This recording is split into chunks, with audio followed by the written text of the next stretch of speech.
True. Nervous. Very, very dreadfully nervous I had been and am. But why will you say that I am mad? The disease has sharpened my senses, not destroyed, not dulled them. Above all was the sense of hearing acute. I heard all things in the heaven and in the earth. I heard many things in hell.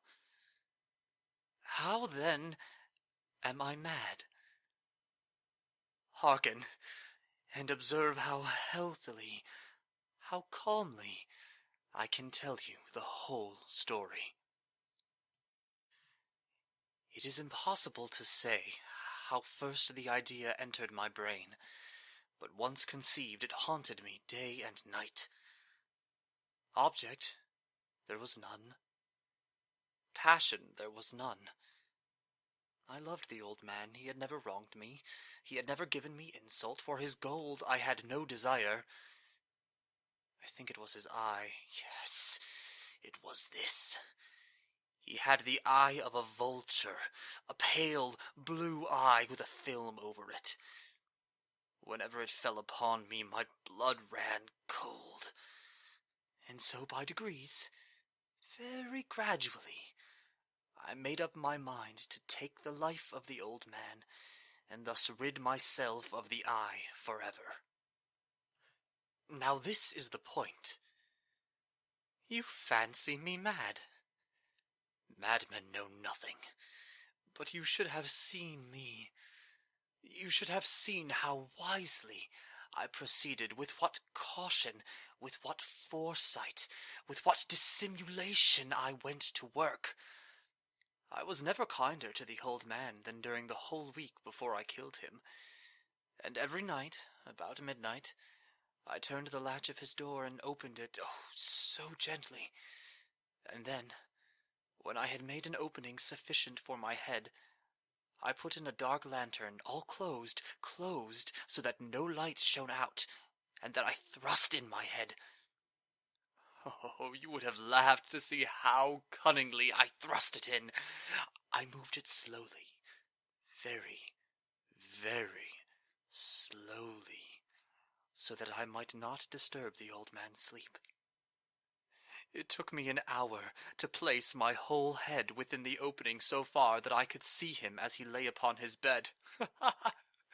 Would a madman have been so wise as this? And then, when my head was well in the room, I undid the lantern cautiously, oh, so cautiously, for the hinges creaked. I undid it just so much that a single thin ray fell upon the vulture eye. And this I did for 7 long nights, every night, just at midnight. But I found the eye always closed, and so it was impossible to do the work, for it was not the old man who vexed me, but his evil eye. And every morning, when the day broke, I went boldly into his chamber and spoke courageously to him, calling him by name in a hearty tone and inquiring how he has passed the night. So you see, he would have been a very profound old man indeed to suspect that every night, just at 12, I looked in upon him while he slept. Upon the 8th night I was more than usually cautious in opening the door. A watch's minute hand moves more quickly than did mine. Never before that night had I felt the extent of my own powers, of my sagacity. I could scarcely contain my feelings of triumph. To think that there I was, opening the door, little by little, and he not even to dream of my secret deeds or thoughts. I fairly chuckled at the idea, and perhaps he heard me, for he moved on the bed suddenly as if startled. Now you may think that I drew back, but no. His room was as black as pitch with a thick darkness, for the shutters were close fastened through fear of robbers, and so I knew that he could not see the opening of the door, and I kept pushing it on steadily. I had my head in, and was about to open the lantern when my thumb slipped upon the tin fastening, and the old man sprang up in bed, crying out, "Who's there?" I kept quite still and said nothing. For a whole hour I did not move a muscle, and in the meantime I did not hear him lie down.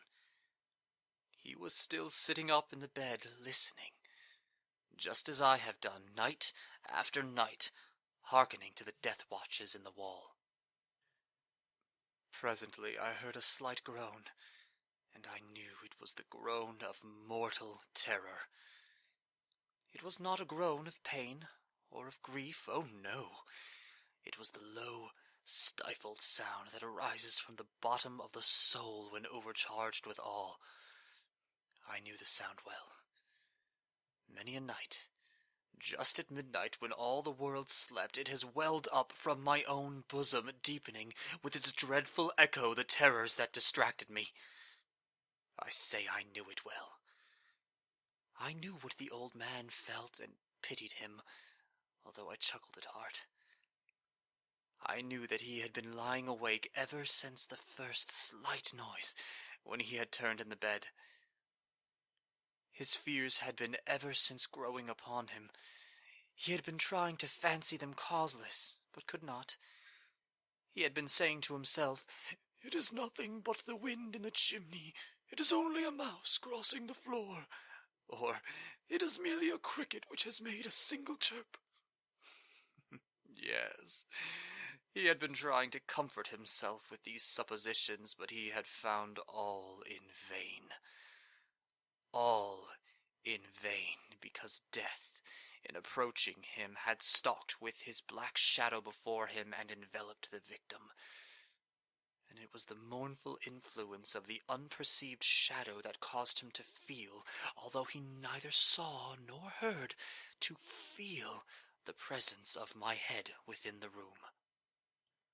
When I had waited a long time, very patiently, without hearing him lie down, I resolved to open a very, very little crevice in the lantern.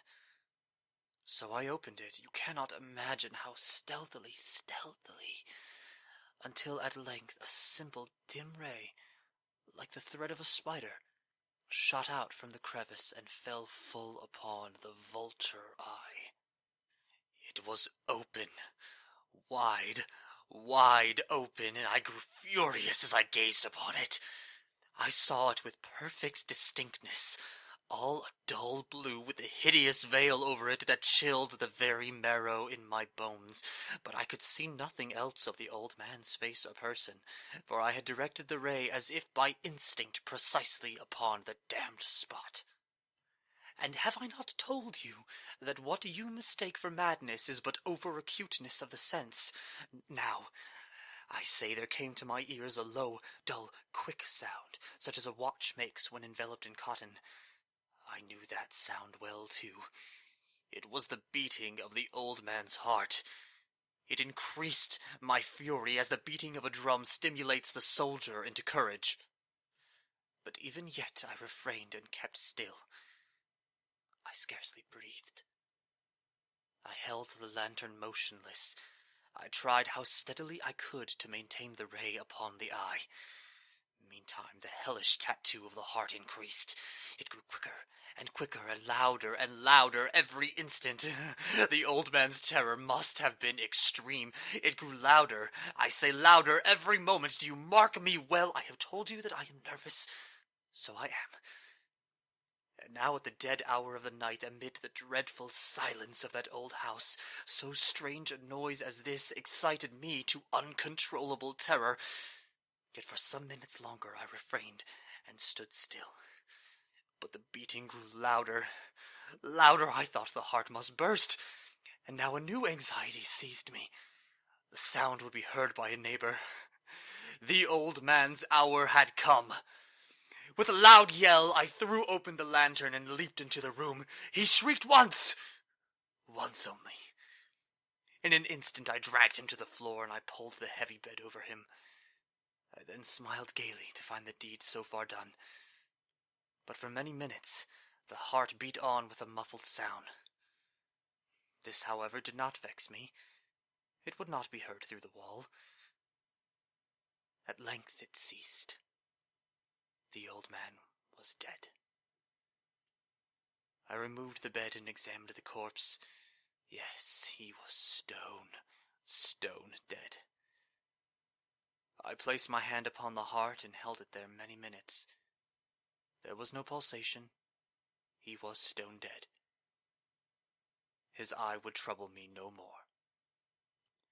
If you still think me mad, you will think so no longer when I describe the wise precautions I took for the concealment of the body. The night waned, and I worked hastily, but in silence. First of all, I dismembered the corpse.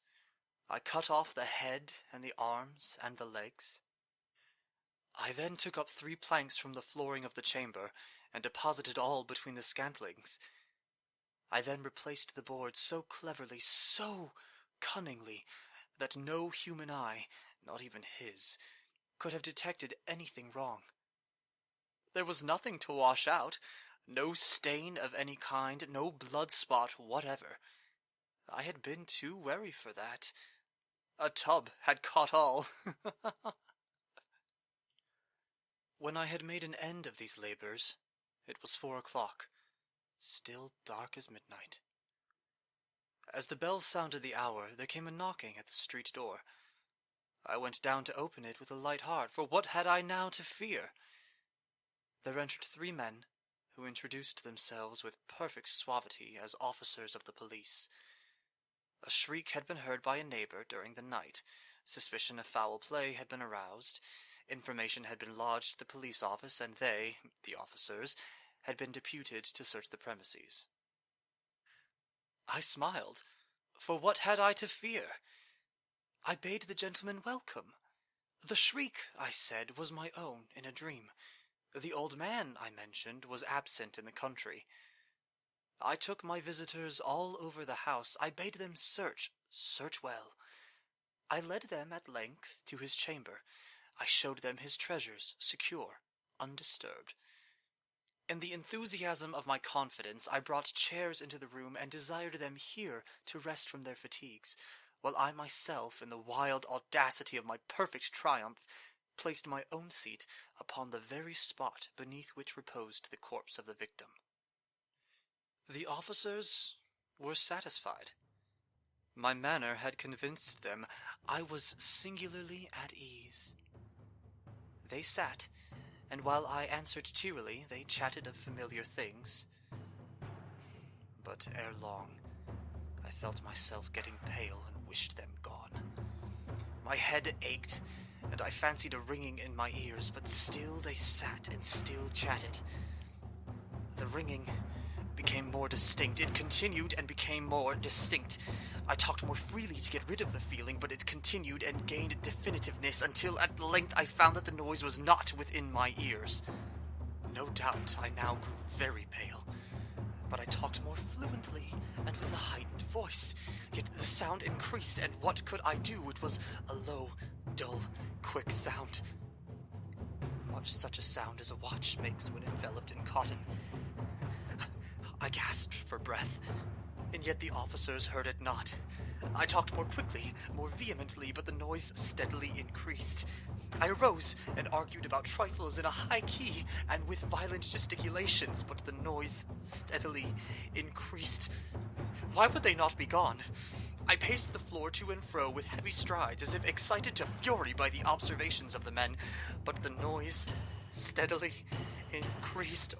God, what could I do? I foamed, I raved, I swore. I swung the chair upon which I had been sitting and grated it upon the boards. But the noise arose all over and continually increased. It grew louder, louder, louder, and still the men chatted pleasantly and smiled. Was it possible they heard not? Almighty God, no. No, they heard, they suspected, they knew. They were making a mockery of my horror. This I thought, and this I think. But anything was better than this agony. Anything was more tolerable than this derision. I could bear those hypocritical smiles no longer. I felt that I must scream or die, and now, again, hark, louder, louder. Louder! Louder! Villains! I shrieked. Dissemble no more. I admit the deed.